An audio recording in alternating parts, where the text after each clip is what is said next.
салом тамошобинони гиромӣ, хулосаи хабарҳои муҳими 9 июни тоҷикистонро аз пойгоҳи хабарии бомдод бароятон пешкаш мекунем. шурӯъ мекунем аз як нигоҳи кӯтоҳ ба сархати хабари муҳими рӯз дар ин барнома. мошини сиёсатмадори руси тоҷикбадбин дучори садама шуд. Сергей Мироновро дуои муҳоҷирон гирифт. ФСБ дар Ростов 13 муҳоҷирро барои ҳамкорӣ бо ҳизбу таҳрир ҳабс кард. репсарои ҷавонмарг Идибек Набиевро дар зодгоҳаш ба хок супориданд. ҷасади як духтари ҷавонро аз дарёи Душанбе пайдо карданд. садамаи марговар дар Восе ва Қалобии сокини Исор ба маблағи 9 миллион. ва канали Бомдод ТВ соҳиби ҷоизаи нуқрагуни ютуб шуд. ва акнун тафсилоти хабарҳо.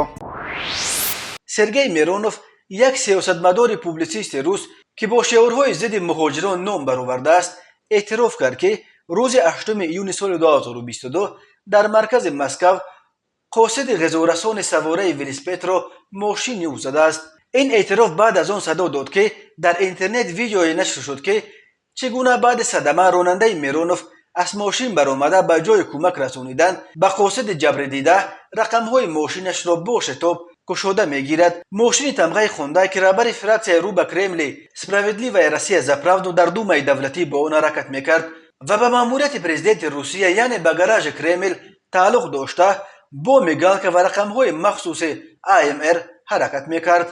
сиёсатмадори мухолифи рус Илия Яшин дар Твиттер видеои чӣ гуна рақамҳои мошинашро бо шитоб кушода гирифтани ронандаи Мироновро нашр карда, Мироновро аҳмақу беақл номид. Яшин амин тавр кӯшиши Мироновро барои ба гардани қосиди бечора партофтани гуноҳро ба масхара кашид ва навишт: дар видео ҳама мебинад, ки мошини Миронов ба самти муқобили роҳ баромада ва ба болои ин қосиди савораи велосипедро дар болои хати пиёдагард ҳангоми аз роҳ убур карданаш пахш кардааст.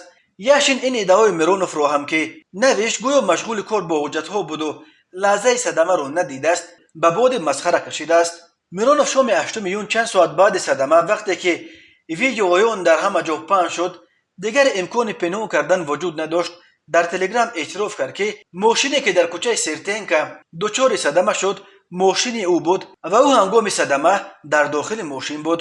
бисёриҳо дар зери видеои садамаи мошини Миронов навиштанд, ки ин сиёсатмадори муҳоҷирбадбин ва муқаллиди Жириновскийро дуоҳои муҳоҷирон гирифт. Миронов солҳои охир талош мекунад ба доман задани эҳсосоти зидди муҳоҷирон ба Жириновский тақлид кунад ва бо ин роҳ тарафдорони ӯро ба тарафи худ бикашад. барои мисол, моҳи апрели соли 2021 аз вазорати корҳои дохилияи Русия хост, ки бо муҳоҷирон зиёд ҳафту ҳашт накарда, онҳоро ба таври оммавӣ аз Русия ихроҷ кунанд. моҳи апрели соли 2022 бошад, Миронов вақте фаҳмид, ки дар як соли охир беш аз 100 000 зодагони Тоҷикистон соҳиби шаҳрвандии Русия шуданд ва тоҷикистониҳо дар ин чемпионат барои дарёфти шаҳрвандии Русия баъди украиниҳо ҷои дуюмро гирифтанд, талаб кард, ки додани шаҳрвандии Русияро барои зодагони Тоҷикистон то поёни соли 2023 манъ кунанд ва дар ин муддат асноди ҳамаи он тоҷикистониҳои аллакай шаҳрвандии Русияро ба даст оварданд аз нав тафтиш кунанд ва онҳоеро, ки ба тоҷикҳо шаҳрвандӣ доданд, зиндон кунанд. Миронов шаҳрванди Русия шудани чунин шумораи зиёди тоҷикистониҳоеро, ки ба ақидаи ӯ забон, фарҳанг ва анъанаҳои моро намедонанд, шоккунанда, зуҳуроти манфӣ ва бархилофи манфиатҳои Русия номид ва гуфт: давлат бояд ба сурати фаврӣ ба ҷараёни муҳоҷират дахолат карда, пеши роҳи зуҳуроти манфиро дар ин арса бигирад. дар ҳоле ки бадбинияш нисбат ба тоҷикҳоро ба зур пинҳон мекард, Миронов гуфт: беш аз нисфи онҳое, ки шиносномаи Русия гирифтанд, аз Донбассанд. ин комилан фаҳмост, ҷои суол нест, вале рақами дигар ба шок меорад. 14% ё 103 000 шаҳрванди нави Русия аз Тоҷикистон омаданд. ман ба мардуми ин кишвар эҳтироми тамом дорам, вале биёед рӯи рост гап занем. аксарияти кули аз Тоҷикистон омадаҳо забон, фарҳанг ва анъанаҳои моро қариб намедонанд. агар тамоман надонанд, онҳо тахассуси баланд ва ҳатто миёна ҳам надоранд. шаҳрвандии моро ба даст овардан ба манфиати онҳост, вале манфиати Русия дар чист? ба ақидаи Сергей Миронов, омори ба суръати оммавии шаҳрванди Русия шудани сокинони Тоҷикистон баёнгари вусат ва доманаи коррупсия дар ниҳодҳои вазорати корҳои дохила аст. Миронов гуфт феълан дар Думаи давлатӣ тарҳи қонуни нави шаҳрвандии Русия дар дасти баррасист, вале давлат бояд ба ин масъала ба таври фаврӣ дахолат кунад. خدمات فدرالی امنیت روسیه یا فسب در شهر رستوف لب دون یک شعبه پنهانکار سازمانی در روسیه ممنوع حزب التحریر الاسلامی را که از 13 شهروند کشورهای منطقه آسیای مرکزی عبارت بود از بین برده است. در این باره روز 9 ایون سال 2022 با نشر ویدیوی عملیات بازداشت طرفداران این گروه مذهبی مرکز رابطه با جامعه فسب خبر داد. در ویدیوی نشر کرده مقامات امنیتی روسیه دیده می شود که چگونه نیروهای ویژه فسب وارد خانه می شوند که در آن یک گروه مهاجران خوابند. مهاجران را در همان حالت خواب‌آلود دستگیر کرده به دستانشان زولانه زدند.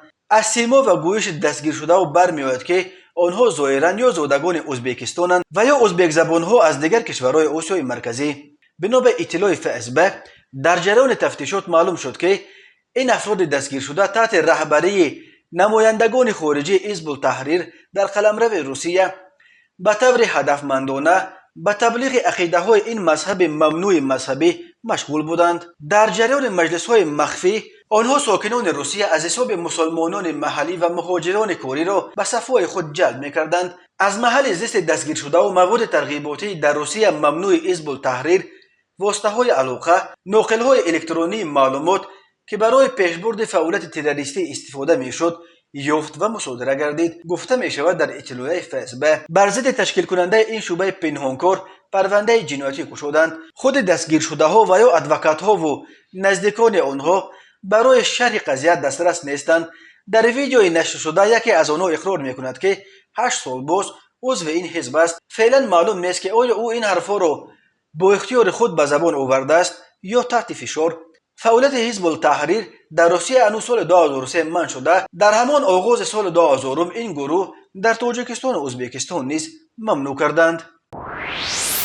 رپسرای جوان تاجیک ایدیبک نبیف معروف با تخلص استیوپا روز 8 ایون سال 2022 در زادگاهش شهر وحدت به خاک سپرده شد. استیوپا روز 5 ایون سال 2022 در شهر مسکو از عالم چشم پوشید. او همگی 25 سال داشت. مرگ استیوپا و آن هم در ملک مسافرت آوازه‌های گوناگونی را به وجود آورد. از جمله آوازه شد که گویا در کدام فروشگاه شهر مسکو زیر لیف مانده جان باخته است. آوازه هم برخاست که استیوپا هنگام آبازی غرق شده است، ولی نزدیکانش بعد از مسکو آوردن جنازه آوازخوان جوانمرد گفتند که این خبر اساس ندارد. به گفته آنها در سند مرگ ایدیبک نبیف نوشته شده است که او به علت سکته قلب در خوابش نفسگیر شده جان داده است، نه به علت زیر لیف ماندن یا غرق شدن یا یگان حادثه ناخوش دیگر. استیوپا را یکی از آوازخوان‌های جوان آینده‌دار رپ تاجیک می‌دانستند. برخی کلیپ‌های استیوپا در یوتیوب از 1 تا 1.5 میلیون تماشابین جمع آوردند. استیوپا امین طور در باتل ها یعنی نبردها بین رپ سرایان که خواننده های رپ برای نمایش هنر بداهتن در سبک رپ شعر گفتن خود سبقت میکردند نیز خیلی فعال بود. استیوپا در دانشکده زبان ها در رشته زبان انگلیسی تحصیل کرده چند وقت باز در مهاجرت کاری در روسیه قرار داشت. در برابر صدها هزار ساکنان تاجیکستان بسیاری از آوازخوان‌های تاجیک هم مجبور میشوند برای تامین زندگی خود به روسیه و به کشورهای دیگر به مردکاری بروند. هر سال در روسیه بیش از 1000 نفر از مهاجران تاجیک به علتهای گوناگون ترک این دنیا میکنند. تماشابینان عزیز، یادآور میشویم خلاصه مهمترین اخبار تاجیکستان را از پایگاه خبری بامداد تماشا دارید. برنامه را ادامه میدهیم. کمیته حالتهای فوق‌العاده تاجیکستان خبر داد که نجات بخشانش شام 8 ایون سال 2022 از دریای دوشنبه در پایتخت جمهوری جسد یک دختر جوانزن ظاهراً 18-20 ساله را بیرون کشیدند. شخصیت دختر غرق شده و کی و چگونه غرق شدنش هنوز معلوم نیست. در خبر کوتاهی که در سامانه کمیته نشر شد چنان آمده است: 8 ایون سال 2022 ساعت 16:10 به قسم نوبداری کمیته حالتهای فوق‌العاده کارمند شعبه میلیس نویه سینا که در حدود مؤسسه دولتی نوروزگاه نوبداری میکرد زنگ زده خبر داده است که در اینجا آب دریای دوشنبه جسد یک دختر جوان ظاهراً 18-20 ساله را بیرون برآورده است. بعد دریافت خبر نجات بخشان ریاست حالتهای فوق‌العاده شهر دوشنبه به جای حادثه سفربر کرده شدند. ساعت 19:40 جسد را از دریا برآورده به مقامات حفظ حقوق سپاریدند. تفتیش ادامه دارد. تنها از اول ماه ایون کمیته حالتهای فوق‌العاده الکی درباره غرق شدن دست کم 6 نفر дар кулу дарёҳо ва каналҳои тоҷикистон хабар додааст. Кумитаи ҳолатҳои фавқулодаи тоҷикистон ахиран хабар дод ки танҳо дар як рӯзи 7 июни соли 2022 дар вилояти Қатлон ҷасади боз 2 нафарро аз об берун оварданд. Ҷасади як духтари амагии 13-солаи хонандаи синфи 6 мактаби рақами 14 аз шаҳри Ливакандро баъди 6 рӯзи ғарқ шуданаш аз даруни дарёи Вахш дар қаламрави ҷамоати шаҳраки Бӯстонқалъаи ноҳияи Кӯшониён пайдо карданд. ҷасади сокини 51-солаи деҳаи сари роҳи ҷамоати шаҳраки Балхии ноҳияи Балхиро баъди як рӯзи ғарқ шуданаш аз канали Қумсангир 1.5 километр поёнтар аз маҳалли ғарқ шуданаш ёфтанд. ба ҳисоби Кумитаи ҳолатҳои фавқулода аз аввали соли ҷорӣ аллакай беш аз 30 нафар аксаран ноболиғон дар руду кӯлҳои Тоҷикистон ғарқ шуданд. соли 2021 дар руду кӯлҳои Тоҷикистон 155 нафар аз ҷумла 75 ноболиғ ҷон бохтанд. канали Бомдод ТВ ки ҳанӯз 3 моҳ пеш шумораи обуначиёнаш дар YouTube ба 100,000 расида буд, аз маъмурияти ин шабака ҷоизаи нуқрагунро ба даст овард. Ин ҷоиза ба каналҳое дода мешавад ки шумораи обуначиёнашон ба 100,000 расидааст. Идораи пойгоҳи хабарии Бомдод ба тамоми тамошобинони худ дар YouTube барои ноил шудан ба қуллаи баланд изҳори сипос мекунад. ин пеш аз ҳама ҷоизаи шумост, чунки маҳз бо шарофати шумо ва муҳаббат ва алоқаи шумо ба барномаҳои видеоии Бомдод ба даст омадааст. фатҳи қуллаҳои 100,000 обуначӣ ин танҳо оғози роҳи мо ба сӯи қуллаҳои боз ҳам баландтар дар YouTube аст. оморҳо баёнгари он аст ки шумораи обуначиёни мо танҳо дар як моҳи май 10,000 нафари дигар афзуд. то имрӯз аллакай ба 123,000 нафар расидааст. ҳамин тавр моҳи май видеоҳои Бомдод дар YouTube 85 миллион тамошобин ҷамъ оварданд, ки барои мо як дастоварди рекордӣ аст. Бомдод ТВ ҳамагӣ як сол қабл қуллаи 1 миллион тамошобин дар як моҳро дар YouTube фатҳ карда буд ва имрӯз ин рақамро ба 85 миллион расонид. бори дигар сипос ба якояки тамошобинони азизи мо барои ноил шудан ба ҷоизаи нуқрагуни YouTube. бори дигар такрор мекунем ки ин пеш аз ҳама ҷоизаи шумо тамошобинони азизи мост. муборак бод ва ба пеш ба сӯи фатҳи қуллаҳои нав. ва ҳоло як мурури кӯтоҳ ба ахбори криминалӣ ва ҳодисаҳои нохуши рӯз. 8 июни соли 2022 тахминан соати 9:30 ронандаи автомашини тамғаи Opel Astra Ҳамидова Ҷамила Ҳикматовна соли таваллудаш 1961 сокини ноҳияи Восе ҳангоми ҳаракат аз самти деҳаи Кадучӣ ба самти ҷамоати шаҳраки Хулбуғ аз удаи идораи воситаи нақлиёт набаромада пиёдагарди ноболиғ Муҳаммаҷони Раҷабалӣ соли таваллудаш 2006 сокини ноҳияи мазкурро пахш намудааст. дар натиҷа ноболиғ Муҳаммаҷони Раҷабалӣ ҷароҳати вазнини ҷисмонӣ бардошта дар ҷои ҳодиса ба ҳалокат расидааст. аз рӯи ин ҳодиса таҳқиқот идома дорад.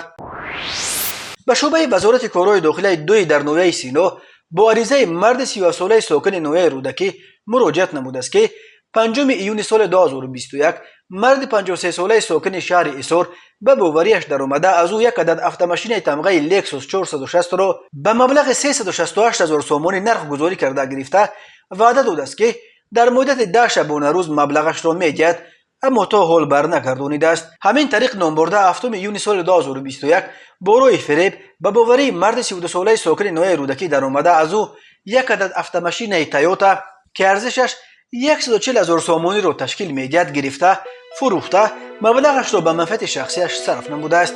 аз рӯи ин ҳодисаҳо тафтишот идома дорад. тамошобинони азизу гиромӣ, ин буд муруре ба хулосаи чанд хабари муҳими имрӯзи Тоҷикистон. хабару гузоришҳои бештар аз Тоҷикистон ва дар бораи Тоҷикистону атрофи онро дар сомонаи пойгоҳи хабарии Бомдод дар ин нишона пайгирӣ намоед: www.bomdod.com. хуш бошед.